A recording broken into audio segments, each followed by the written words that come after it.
Je vais trop lire un peu, et ça devient très compliqué, ça devient vraiment très compliqué, je vous assure. Et pourtant, nous on est des bons petits Français, on paye, on a toujours payé, ça fait 20 ans, 25 ans qu'on paye. Mais là, maintenant, je suis désolé, mais on arrive à un tel niveau de vie qu'on n'y arrive plus. C'est très compliqué, autrement on ne serait pas là. Hein. Si les salaires avaient augmenté en même temps que l'inflation, aucun souci, on ne serait même pas ici, quoi. Nous, c'est là, c'est vraiment un cri d'alarme. Et moi, j'irai même plus loin, que si le gouvernement n'ouvre pas les yeux, c'est une guerre civile qui va arriver. Moi, je vous l'annonce. Les gens, ils en ont marre. Ils vont se défendre, les gens, à force de ramasser des coupes à la CRS. Ils vont en avoir marre, ça va mal finir. Là, on est au bord, et je pense qu'il faut absolument que le gouvernement ouvre les yeux et écoute, et qu'ils arrêtent de se refermer, parce qu'on vit dans un... Je suis désolé, moi, c'est une dictature. Ça devient complètement une dictature.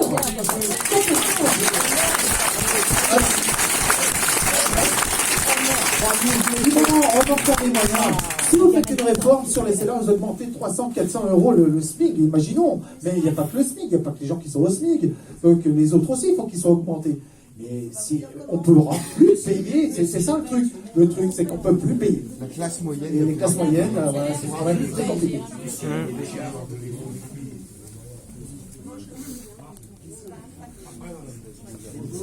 Moi, je voudrais vous parler des retraites. Ça fait 7 ans qu'on n'a pas été augmenté. Et vous nous avez donné 0,3 pour ne rien nous donner du tout. C'est de l'autre gueule carrément. Ça, c'est ce de nous. Alors, la CSG, vous attendez 6 mois après pour le rembourser. On a payé tout de suite. On a payé la CSG. En 2 fois, on a été augmenté la CSG. On n'a jamais rien demandé. Toujours en main, vous avez dit. Là, il va attendre le mois de juillet pour être remboursé. Vous vous rendez compte 0,3% d'augmentation. C'est une honte. C'est une honte.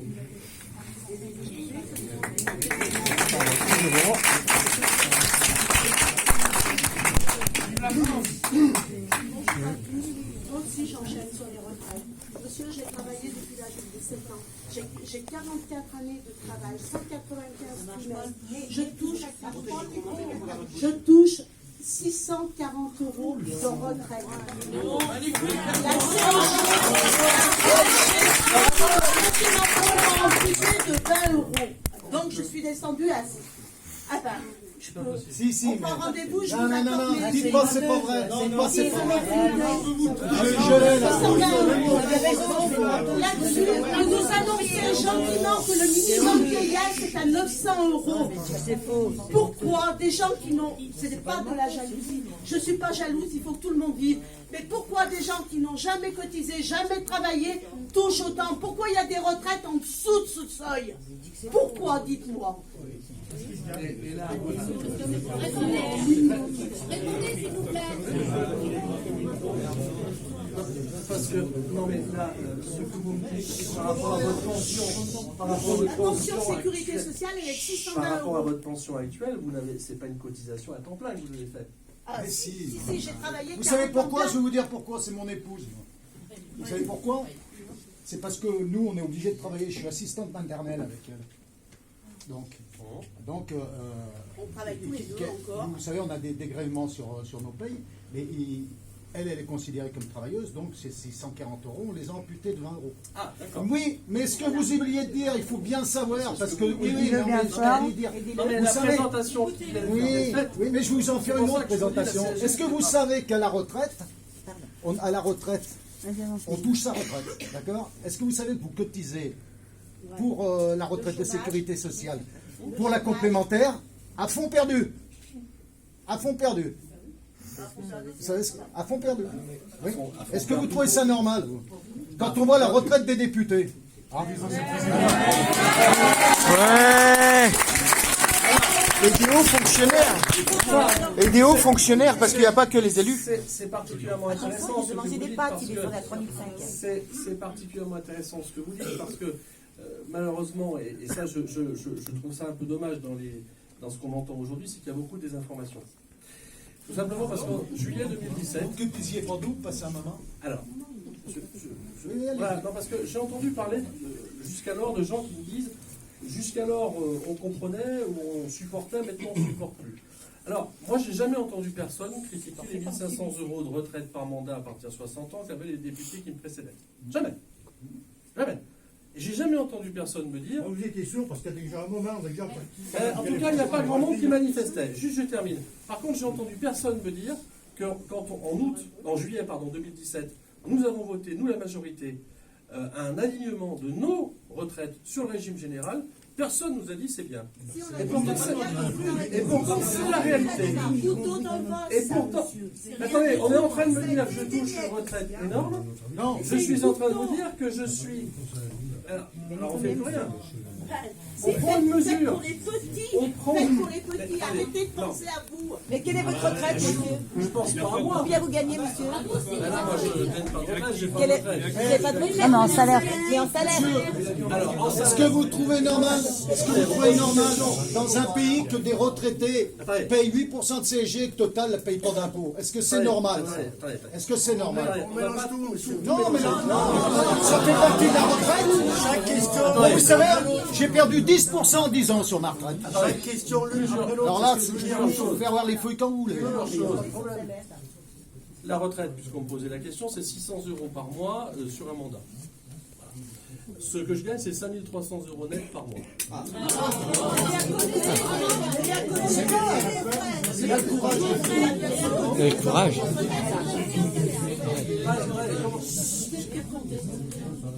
Je gagne 5 300 € net par mois de salaire. Et j'ai une enveloppe pour... Les faux frais. Non, pas les faux frais.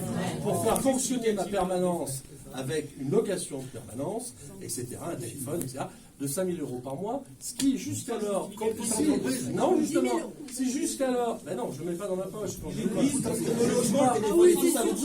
Sur une entreprise, monsieur, le chaque centime est noté. Hein. Tout doit être déclaré, légalement parlant. Je ne vis pas dans la permanence. D'autre part, nous avons également voté en juillet que toutes ces sommes-là sont faites sur justificatif, ce qui n'était pas le cas auparavant. Mais vous vous rendez compte que cette enveloppe-là, de 5 000 €, pour faire fonctionner son équipe, on va dire entre guillemets, c'est autant que son salaire. Non mais moi, pour faire tourner ma famille, j'ai même pas à moi et mon mari son salaire. Ah, parce que vous croyez que quand... Non mais vous avez vu, vous prenez le français pour une entreprise. Je vous ressors... on peut discuter dans un bureau en tête-à-tête, mais moi je peux vous ressortir qu'une famille aujourd'hui c'est une entreprise. Ne minimisez pas les faits. Non mais, écoutez-moi, une entreprise privée, il faut qu'elle fonctionne, d'accord? Les locaux, les véhicules, tout ça. Ma maison aussi. Et c'est largement plus de 5 000 € pour une entreprise privée. Et là, par contre, c'est ça normal. Ben non. Ah ben on est bien d'accord que non. Il n'y a pas que des retraités dans la salle, messieurs. Vous avez des travailleurs, vous avez des chefs d'entreprise, de petites PME, de PME. S'il vous plaît, si on veut que le débat soit... Là, on parle de 5 000 €, si on parle du CICE, c'est 80 milliards d'euros. Vous savez, l'argent, il y en a. S'il vous plaît, monsieur. Non, mais tout à fait. Mais bon, 5 000 €, c'est pas grave. Si on parle en plus de Total et tout le reste. Il y a une réforme constitutionnelle qui, pour l'instant, n'a pas pu être votée, dans laquelle on propose un tiers de suppression de parlementaires. C'est quand même une C'est un bon début. C'est insuffisant, vu la crise actuelle. Enfin, il faut quand même bien qu'il y ait des élus représentatifs. Bon, au-delà de ça, par rapport aux rémunérations, quelles qu'elles soient, moi, je vais vous dire, au fond de ma pensée, je veux bien, on peut tout à fait partir dans des envolées lyriques en disant on va mettre une enveloppe de 3 000 € pour les salariés. Évidemment, soit je les paierai beaucoup moins, voire même très peu, soit j'en aurai beaucoup moins. Non mais... C'est-à-dire nous, ça fait combien? Ça fait 50 ans qu'on prime, 40-50 ans. Non mais vous les êtes en train de dire qu'il faut qu'il y ait plus de parlementaires. Non, mais bien moins. Bien moins. Il faut regarder nos pays européens déjà, nos collègues européens. Simplement, ce que je voudrais que tout le monde entende dans cette histoire-là, c'est que on peut entendre qu'il faille moins payer telle ou telle personne. Non, mais on peut l'entendre. Simplement, moi, je vais vous dire quelque chose. Nonobstant le problème du recrutement de tel ou tel élu, au-delà de ça, et à titre personnel, et ça sera probablement un peu provoque dans ma bouche et dans vos oreilles, mais je gagne, je m'en plains pas, mais je gagne moins actuellement que quand j'étais médecin. Non, mais Oui, mais c'est un... Pour nous, c'est un travail plus valorisant et qui vaut plus, vous voyez. Je peux plus accepter qu'un médecin. Je ne suis pas là pour me plaindre. Je ne suis pas là pour me plaindre. Je suis là pour dire que je suis là aujourd'hui, ce soir, à faire cette réunion-là, parce que je l'ai souhaité, mais auparavant, en tant que médecin généraliste, je gagnais plus. Donc, ce n'est pas un argument, vous voyez. Mais au-delà de ça... Non, mais les Français se sont jamais plaints de payer des cotisations. Au-delà de ça, on peut passer un député à 2500 €, à 3000 €. Mais par contre, ne soyez pas étonnés si les parlementaires à 2000 ou 2500 € par mois se fassent payer par Total, Pfizer ou n'importe qui d'autre. Ils le font déjà. Écoutez, chers confrères, vous pourrez regarder sur mes déclarations, vous vérifierez si j'ai été payé par qui que ce soit. Alors ça par contre, non.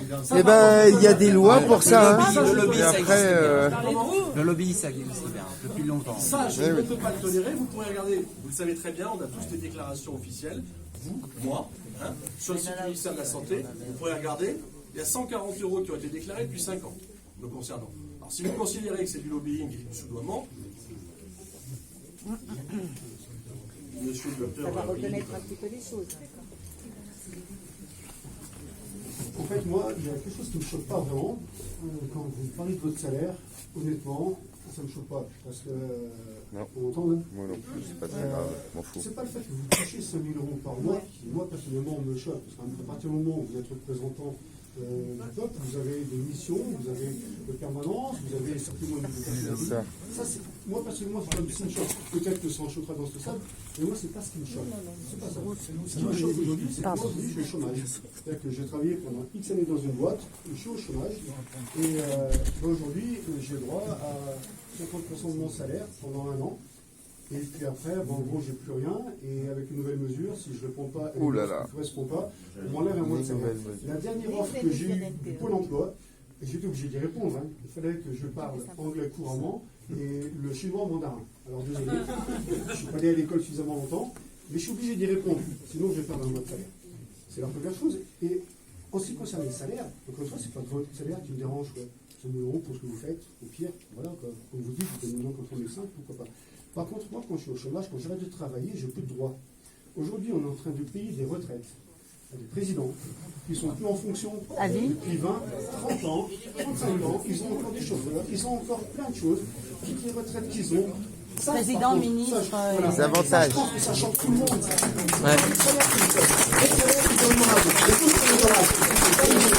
La mensualité de Mme Macron aussi, elle change.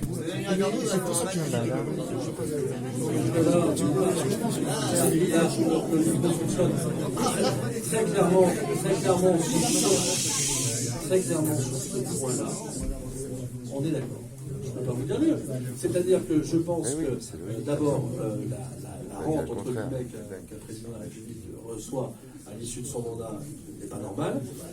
Comme vous le savez, François Hollande avait décidé qu'on n'était pas forcément membre de droit du Conseil constitutionnel. Par contre, ce n'était pas encore inscrit dans la Constitution. C'est le cadre de la réforme constitutionnelle que nous souhaitons faire passer, c'est-à-dire que les, je crois que c'est 11 000 € de rémunération en tant que membre du Conseil constitutionnel ne seront donc de fait pas systématiques, puisque le président de la République sortant ne sera plus membre de fait et de droit du Conseil constitutionnel. Donc ça fait partie des choses positives. Maintenant qu'on garde en permanence les domiciles multiples de tel ou tel président, avec des gendarmes. Oui, puis on ne parle pas des députés, ministres. Il n'y en a pas qu'un quand même. Qu'on mette à disposition un bureau avec des secrétaires, des voitures, des machins. Effectivement, je pense que là, il y a une nécessité inéluctable de faire des efforts là-dessus. Alors, on a dit tout à l'heure, c'est une goutte d'eau, telle ou telle mesure, mais je pense que quand même, il y a des messages qui doivent être envoyés. Parce que ça représente des sommes, mais en tout cas, c'est important d'envoyer un message positif, et ça là-dessus, je le conçois, je l'entends, et je le défendrai moi aussi. Voilà, là, je suis tout à fait d'accord, et je serai tout à fait là-dessus clairement pour. Bah, parfait. Donc bonsoir. On parlait tout à l'heure, vous disiez que le peuple, en fait, il est le représentant du peuple. On va rappeler que la loi travail, le 49.3 a été utilisé. Que M. Macron, justement, faisait partie de ce gouvernement-là. Même si c'est Manuel Valls qui l'a fait passer, mais M. Macron en faisait partie. Donc la loi travail qui a défavorisé énormément de personnes, avec l'annulation, bien sûr, des heures de travail. On n'entend pas ? L'annualisation des heures de travail, avec les syndicats, donc on sait très bien que les syndicats, on peut très bien les soudoyer, même si on n'aime pas ce mot-là, pour justement négocier à rabais les heures supplémentaires. D'accord ? Donc ça, c'est juste sur la loi travail, justement, qui nous a tous énormément... le mouvement a commencé déjà à cette époque-là, qui a été cassé par l'attentat, et du coup, ça s'est arrêté. Voilà. On ne va pas débattre là-dessus, ça ne sert à rien. Maintenant, on va parler d'écologie, au niveau de la taxe carbone, justement, qui est très chère à M. Macron. Il faut rappeler déjà que qu'il était énormément pour l'écologie. Il ne faut pas oublier que le gouvernement a voté il n'y a pas très longtemps l'autorisation du glyphosate et des pesticides. Déjà qui est un gros fléau pour notre agriculture, qui est, je pense, à l'origine de beaucoup de cancers, etc. C'est pas une autorisation. C'est une prolongation de 3 ans. C'est ça. Une prolongation de 3 ans. Les taxes, ça va toujours vite, mais le reste... Alors c'est quand même un gros fléau dans notre pays aujourd'hui. Ces pesticides, les OGM, etc. Enfin, voilà. C'est un débat qui est très important déjà, je pense. Il ne faut pas oublier qu'il est autorisé total à l'exploitation de l'huile de palme, qui va faire 4 fois plus de dégâts dans la forêt amazonienne que Nutella à l'heure d'aujourd'hui. Alors que déjà Nutella, c'est une catastrophe. C'est une plaie. Je ne reviens pas sur le glyphosate, effectivement, c'était une augmentation de 3 ans, une augmentation, une prolongation de 3 ans d'autorisation avant une fin définitive. Là, les lobbying ont joué. Attendez. Là, les lobbying ont joué. Vous parliez de lobbying tout à l'heure. Attendez, les lobbies n'ont pas spécialement joué, simplement. Très franchement. Très franchement. Vous me demandez d'être représentatif. Justement, très franchement. Alors, moi, mais je vais être honnête et représentatif. Pas plus tard qu'il y a 4 heures, j'étais sur une exploitation juste à côté. Mais bien sûr, tout le monde est concerné, ça c'est certain. Non, mais attendez, avec 10 agriculteurs qui me disent, mais 3 ans, c'est même pas assez pour qu'on sorte du glyphosate. Donc, vous voyez ce que je veux dire? Donc, vous me demandez d'être représentant de tous les... Oui, mais c'est ça. Non, mais vous voyez ce que je veux dire? Non, mais les agriculteurs me disent, monsieur, comment vous voulez qu'on mange? Je suis en train de vous dire que je les défends. Mais oui, mais bien sûr. Mais c'est quoi la solution B qu'on leur propose face à Il y a une commission qui s'est mise en place avec des agriculteurs qui participent pour sortir du glyphosate. Le seul problème, c'est qu'aujourd'hui, ils ont du mal à en sortir parce que d'abord, on n'a pas une solution pour tout et que le désherbage mécanique ou des choses comme ça, ça coûte plus cher. On n'a pas une politique qui tend vers le bio. Il faut être franc. Ah bon? Vers l'agriculture bio, de transformer l'agriculture française? La loi Il n'y a pas beaucoup de subventions, etc. On est la plus, enfin à ce niveau-là, on est quand même les plus bas en France, en Europe. Ça oui. Si on prend l'Allemagne. Bon, sur l'agriculture bio, on a augmenté les subventions très clairement, et dans la loi Egalim, on oblige les collectivités à mettre en place un seuil de produits bio ou d'agriculture locale. Ça a été dans la reconversion des agriculteurs. Oui, sauf que le budget que l'Europe a donné de 22 milliards et la France... Non, mais on est bien d'accord. Non, mais ça c'est certain, c'est pas vrai. Les agriculteurs, à l'époque, qui n'étaient pas bio, ils ont fait quoi? On vous alloue une prime si vous faites la conversion en bio. Ils l'ont tous fait. Sauf qu'aujourd'hui, il se trouve que l'agriculture française, elle n'a plus de budget pour les agriculteurs parce qu'elle est passée dans cette conversion au bio. Là-dessus, les agriculteurs aujourd'hui, vous ne pouvez pas nier qu'il n'y a plus de budget pour eux. Comment il n'y a plus de budget pour eux? La subvention de l'agriculture de la France et de l'Europe qui a été donnée en fonction en 2016-2017 a été engloutie par cette reconversion bio. Aujourd'hui, vous dites, les agriculteurs, on peut les aider. Non, il n'y a plus de budget, donc vous allez aller le chercher où ce nouveau budget pour les agriculteurs? Conversion bio. Ouais, je suis pas sûre. Moi, je vous dis que si. Je suis pas sûre. C'est pas ce que la ministre de l'Agriculture disait. Bref. C'était un ministre. Mais, le ministre, pardon. Et pour répondre à votre question, et puis après je vous redonne la parole, sur l'huile de palme. Il y a eu cette discussion, pas plus tard qu'il y a quelques semaines, dans l'hémicycle, c'était sur le projet de loi de finances. Ouais. C'est-à-dire qu'en fait, on n'a pas introduit l'huile de palme, en fait, et vous allez comprendre pourquoi je voulais rentrer mais en oui, détail. c'est les lobbies. Simplement, il y a une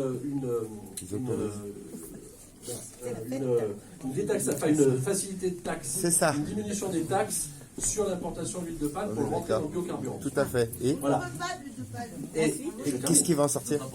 Nous, on ne veut pas la déforestation. Attends, je termine, c'était juste pour placer les choses dans le débat. Maintenant, en tant que représentant, et avec ma conscience aussi que j'ai, parce qu'à un moment donné, je ne peux pas... Bolloré fait déjà beaucoup de mal en Afrique. Non, mais avec ma conscience que j'ai, vous saurez que, et vous pouvez regarder, c'est public. J'ai voté contre mon groupe sur cette décision-là parce que j'estimais que détaxer ou faciliter l'import d'huile de palme en France, ça n'était pas la bonne solution. Alors, l'argument de certains, c'était de dire qu'il fallait maintenir l'emploi, parce que comme vous le savez probablement, il y a une grosse usine de transformation à Fos-sur-Mer, justement, de transformation de l'huile de palme pour l'intégrer dans le biocarburant. Effectivement, et là-dessus, je pense que les quelques emplois qu'il y a à Fos-sur-Mer ne font pas le poids par rapport à la déforestation dans le monde, et donc voter contre cette réforme-là, parce que je souhaitais que l'huile de palme soit surtaxée et ne puisse pas rentrer sur notre pays. Surtout la supprimer. Oui, parce que là, ça touche directement l'agriculture française. Parce que c'était en rapport... Alors oui, simplement, effectivement, ça valorise aussi l'agriculture française. On est d'accord. Parce que là, si on ne prend pas l'huile de palme, justement, c'est l'agriculture qui est impactée. C'est pour ça que j'ai voté contre cette mesure.